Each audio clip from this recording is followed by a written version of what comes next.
تحت المياه وبين أسماك القرش والتونة يتحرك السلاح الأخطر في العالم، القادر على حمل صواريخ نووية وبالستية، وفي ذات الوقت يمكنه تدمير دول بكبسة زر. ولكن ماذا لو أطلق ذلك السلاح الطائرات من تحت مياه المحيطات والبحار لتضرب أهدافها بهدوء وتعود للمياه من جديد؟ اضرب دون أن يشعر بك أحد، ودمر دون أن تظهر للعلن. الغواصات الحاملة للطائرات حلم قديم يتجدد، حاولت فيه ألمانيا واليابان ولم تفلح، واليوم تعود أمريكا ومعها الصين وروسيا لتقترب من تحقيق الحلم القديم. فهل يمكن ذلك؟ حلم رافق قادة كثر من هتلر إلى ستالين وحتى قادة أمريكا. المياه في كل مكان، فلماذا لا نضرب منها؟ في حلم الدمار كانت ألمانيا السباقة في فكرة تصنيع غواصة حاملة للطائرات، فخلال الحرب العالمية الأولى سعت برلين لضرب أهداف في بريطانيا عبر الغواصات، وذلك بسبب عجز الطائرات بالوصول للندن بسبب قصر مداها حينها.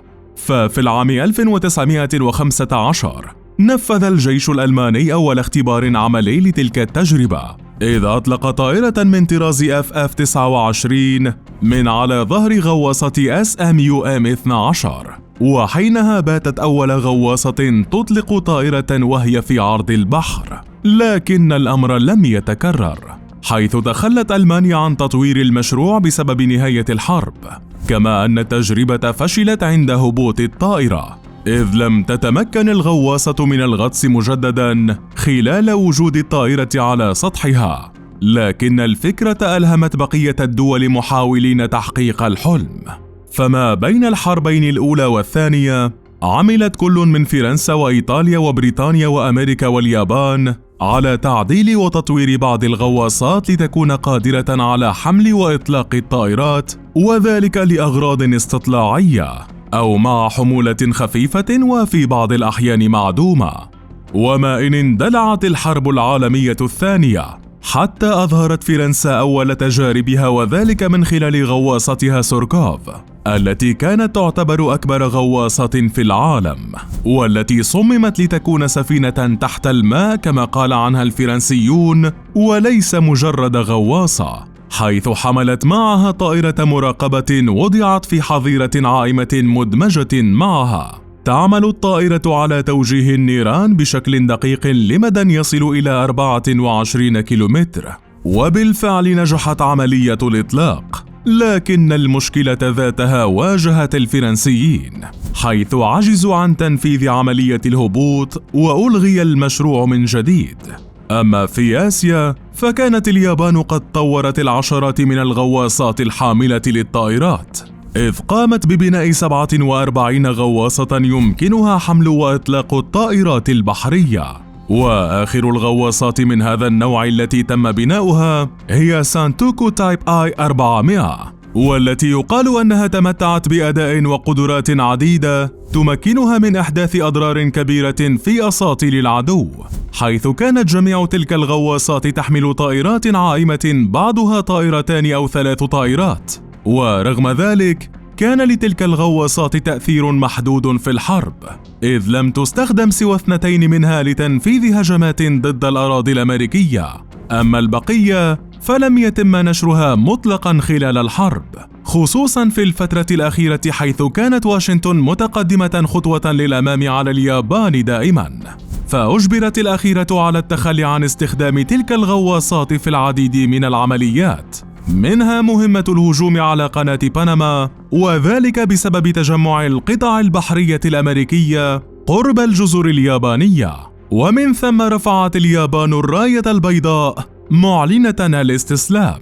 وعلى ما يبدو أن خسارة اليابان الحرب كانت السبب الرئيسي في تراجعها عن ذلك المشروع، حيث لم تتح الفرصة لتلك الغواصات لإثبات قدراتها، كما أنها كانت لديها الكثير من المشاكل الفنية والتي لم يتسنى لليابانيين تعديلها. وفي ذات الوقت بقيت المشكلة الرئيسية فيها هي عجز الغواصة عن إطلاق الطائرة من أسفل البحر، ما دفع الكثير من الدول للتخلي عن المشروع مع نهاية الحرب، إلا أن الولايات المتحدة كان لها رأي آخر.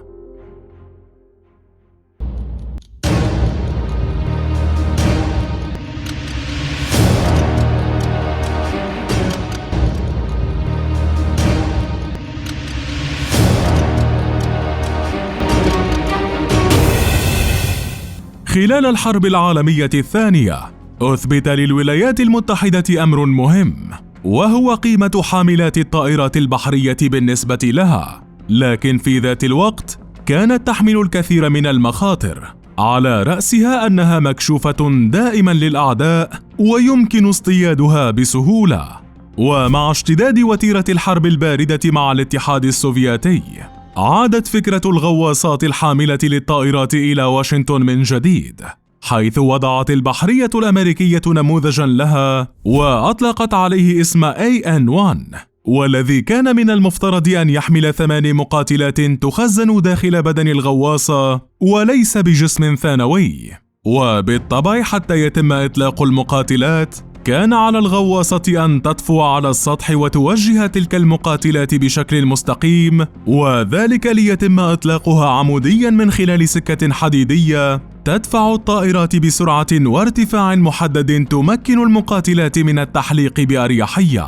وقالت البحرية الأمريكية حينها أن الغواصة ستكون قادرة على إطلاق 4 مقاتلات في 6 دقائق، وجميع المقاتلات 8 في 8 دقائق فقط. وبالفعل نجحت اختبارات الإقلاع العمودي للطائرات، لكن المصيبة كانت في هبوطها. فوفق قوانين الفيزياء يجب أن يكون جسم أي غواصة في الدنيا ضيقا ليمكنها من اختراق المياه، الأمر الذي ينعكس سلبا في تجربة الغواصة الحاملة للطائرات، إذ أن ضيق الغواصة يصعب من عملية هبوط الطائرات. لذلك اتجهت البحرية الأمريكية لتجربة الهبوط بشكل عمودي للطائرات، لكن الاختبارات كانت محفوفة بالمخاطر بشكل كبير، ما شجع واشنطن على التراجع عن المشروع، خصوصا مع ظهور الصواريخ البالستية طويلة المدى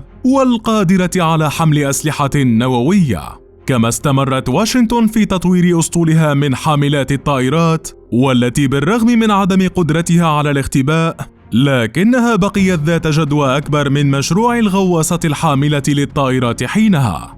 وبينما كانت أمريكا توحي للعالم أنها أغلقت المشروع للأبد، كانت الأحداث تسير بسرعة كبيرة، وتطوير سلاح الجو الأمريكي يسير بسرعة البرق. فظهور الطائرات المسيرة غير المعادلة بالكامل بالنسبة للعالم وواشنطن على وجه الخصوص، فحجم وقدرة هذا النوع من الطائرات يجعلها أكثر فاعلية وقابلية للإقلاع من الغواصات، وفي ذات الوقت يمكن أن تكون سلاحا مساعدا للغواصات في طبيعة الحال. ووفق موقع The Drive، فإن البحرية الأمريكية أجرت اختبارات بالفعل على تنفيذ العملية بهدف توسيع قدرة غواصاتها على الاستكشاف وجمع المعلومات على الأقل.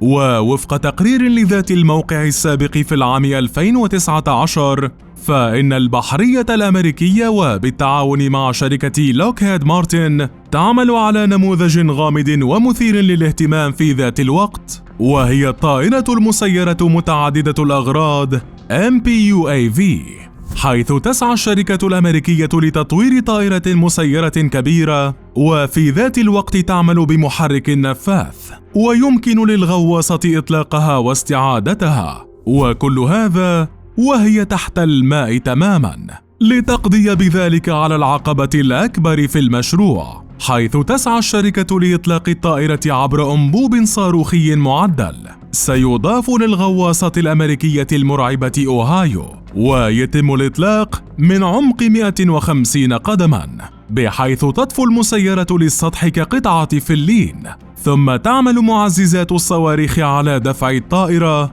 ومن ثم ينفذ المحرك النفاث مهمته بالطيران. وتسعى واشنطن اليوم من خلال ذلك المشروع إلى تحويل الغواصة أوهايو إلى أشبه برعب يقبع وسط المحيط ويدمر الأعداء من السماء، لتكون بذلك مركزاً للقيادة والعمليات عبر طائرات الدرون، وفي ذات مجال الغواصات وفي أعماق المحيطات. وقد نجحت واشنطن نسبياً في هذا الخصوص، حيث تمكنت غواصة فلوريدا وخلال تمرين عسكري من إطلاق غواصة مسيرة ومن ثم استعادتها دون أي مشاكل، وذلك من خلال أنبوب صاروخي معدل. كما تشير تقارير أخرى أن الصين هي الأخرى جربت مركبات مسيرة تطلق من الغواصات ويمكنها البقاء في أعماق المياه دون أي تدخل أو دعم. وتسعى الصين عبر تلك الغواصات من إنشاء درع ضخم للحماية من الغواصات الأمريكية. أما في روسيا فتلك التجربة ستكون أكبر وأضخم، حيث تملك روسيا أحد أكبر الغواصات في العالم، وهي غواصة بيلغورود التي تعتبر أكبر من غواصة أوهايو الأمريكية. ومن المقرر أن تكون تلك الغواصة حاملة للغواصات. وقد أعلنت روسيا بالفعل في منتصف العام 2021 عن نجاح أول اختبار للغواصة تحت المياه واقتراب موعد تسليمها. وستكون بيلغورود أول غواصة تستخدم نظام بوسيدون، وهي عبارة عن غواصة مسيرة تعمل بالطاقة النووية ومسلحة نوويا بدون قائد، قادرة على نقل الحمولات التقليدية والنووية. ويقال إنها يمكن أن تتسبب في تسونامي مشع للولايات المتحدة الأمريكية بفضل القدرات الكبيرة التي تتمتع بها. وما بين غواصات تحمل الطائرات وأخرى ستحمل الغواصات أيضاً، تستمر وتيرة تطوير الأسلحة من جميع الدول لتنذر بتطور يحمل معه دماراً أكبر في حال اندلاع الحرب. فهل سنشاهد تلك الأسلحة تستخدم حقاً؟ أم أنها ستبقى ضمن سباق التسلح العالمي الذي من الواضح أنه لن يتوقف اليوم ولا بعد سنوات طويلة؟